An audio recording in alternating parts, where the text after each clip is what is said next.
In this video, we're going to be going over the VZP59 model phone. We'll discuss how to put this phone together, what the initialization process looks like, what all the buttons on your phone do, and how to perform basic functions such as call transfers. To start off with, we're going to want to put this phone together. So when you first take it out of the box, you'll have the device itself, the handset with its cable, an Ethernet cable, and a power cable. To start off with, you'll insert the desk phone stand into the back of the device. It just slots into these holes on the left and right hand side of the phone. After that, you'll want to plug in the handset cable into the handset port on the handset and plug it into the back of the phone. You'll notice that there are actually two ports here. One of them has a little headset icon and one of them has a little phone icon. The one with the headset icon is for headsets. So you'll want to make sure that you're plugging in your handset into the handset port indicated with the little phone icon. After that, you can plug in your Ethernet cable into the internet port and your power cable into the DC port. Now, we typically recommend a direct Ethernet connection as it's going to offer the most stability and isn't prone to the same network fluctuations that can sometimes occur with Wi-Fi. However, these phones do have the ability to connect to Wi-Fi, and if you have a strong network, your phone can absolutely function properly over a wireless connection. You may also notice that there's an additional port here labeled PC. This is for something called daisy chaining.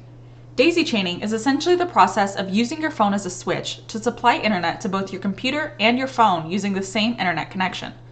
To do this, you'll connect one Ethernet cord from your network source to the internet port on the back of the phone, and you'll use a second Ethernet cord that's going to run from the PC port on the phone into your computer. After that, you can flip the phone over and you'll see it begin its initialization process. This may take 10 to 15 minutes. It may look for its network or start searching for Wi-Fi if you're planning on connecting wirelessly, and when it's finished, it'll pop up with the E911 address. After that, you can press OK, and it'll bring you to the home screen where you should see the time and date. If there are any errors here, such as no service or invalid account, check your network connection first to make sure everything is connected properly. If the errors persist, it may be a firewall setting that's preventing the phone from registering, and you may need to contact your IT team for assistance. Masters Telecom does offer a network configuration guide along with the site tool test provided by Verizon Wireless, which can further diagnose any issues you may run into. Now let's take a look at the actual front of the phone. So we can see here that we have our number pad, which is for entering phone numbers. It's also for entering characters if you're creating a speed dial, saving a contact, anything like that. Moving over to the right here, we have a mute button, which is this microphone with a line through it. So if you are on the phone with someone and you don't want them to hear you for whatever reason, you can press that mute button and they will not hear you until you take them off of mute. That does glow red when it's pressed, and you will also see on the screen that the call is muted. Headset icon here is for headset mode. So these phones do have Bluetooth capability and they also have a headset port in the back. So if you wanted to connect a headset, you could do so and enter or exit headset mode with that headset icon. This envelope key here is for setting up your voicemail. So these phones don't come with the voicemail already pre-set up. You will need to set up your mailbox, but to do so, all you need to do is press that envelope key and it'll walk you through setting up your language, creating your password, and setting your custom greeting. Once you've done that, you can then call into your mailbox at any time by pressing that envelope key. When you have a voicemail, you'll have a blinking red indicator light at the top of your phone, and you'll also see on this display that you have a voicemail and a missed call. You also have some buttons here for hold and transfer. When you're actually on a call, you will have these options on the screen, which I will go over shortly, but for now, just know that this is another way to do those functions. You also have a video button here, which will open the camera application so you can start a video call at any time. Volume button here. If the phone is just sitting idle, this will adjust the sound of the ringtone. If you're on an active call, it will adjust the sound of that call. And if you're on speaker, it will adjust the sound of the speaker.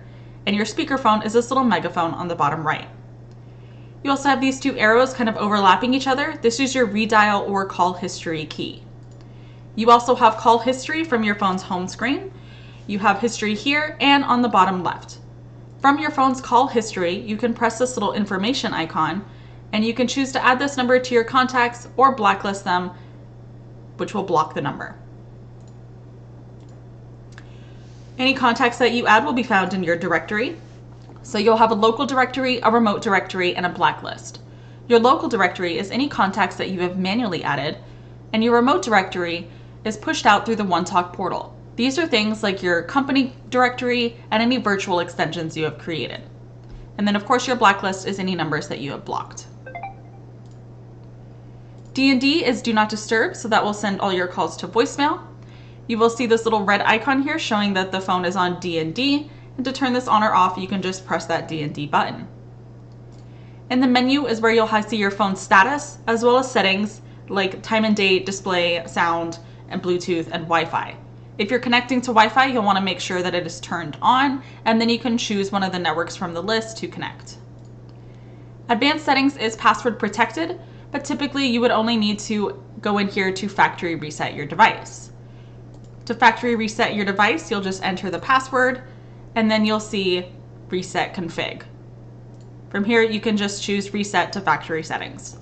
Factory resets are typically only done in times of advanced troubleshooting, and in this case, you would most likely be speaking with Verizon Wireless support or Masters Telecom support.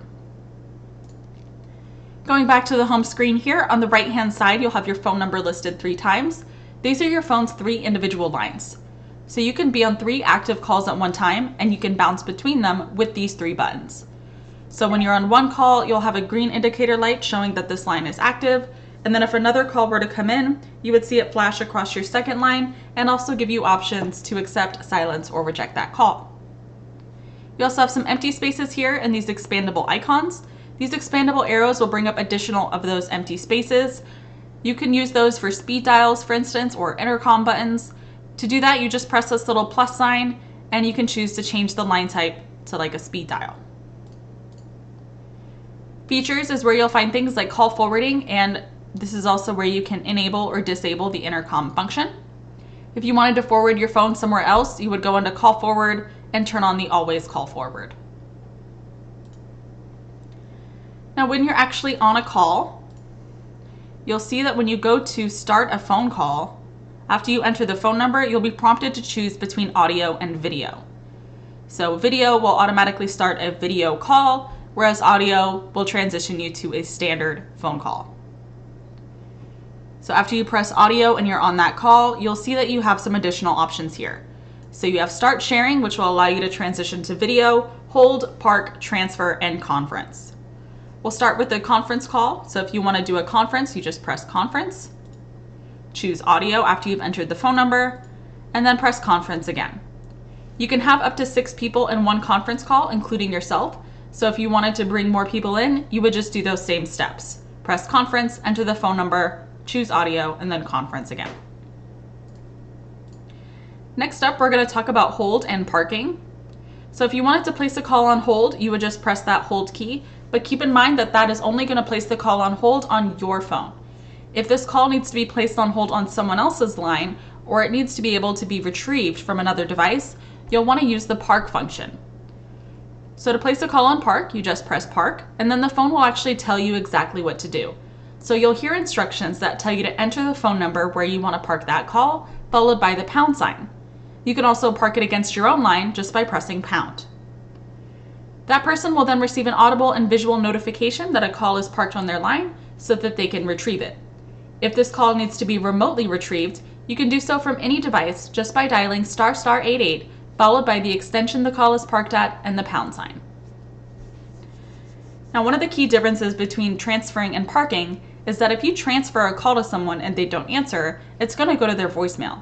But if you park a call on someone's line and they don't get to it, it's going to roll back to you. Now, the default time that a call will sit parked is 45 seconds, but this can be adjusted up to 10 minutes from within your OneTalk portal. Now, lastly, we're going to talk about call transfers. So to transfer a call, you just need to press this transfer key. You do not need to put that call on hold first, and we actually recommend that you don't. You'll just press transfer, which will automatically put the call on hold. After that, you'll enter the phone number or extension where you want to send this call and press transfer. You'll then be prompted to choose between a direct or a consultative transfer. A direct transfer is just going to send it directly to that person, so after you've pressed direct, you're done. A consultative transfer allows you to announce the call before sending it over. So for those, you'll just press consult, and then after you finish speaking, you'll press transfer to finish sending it over.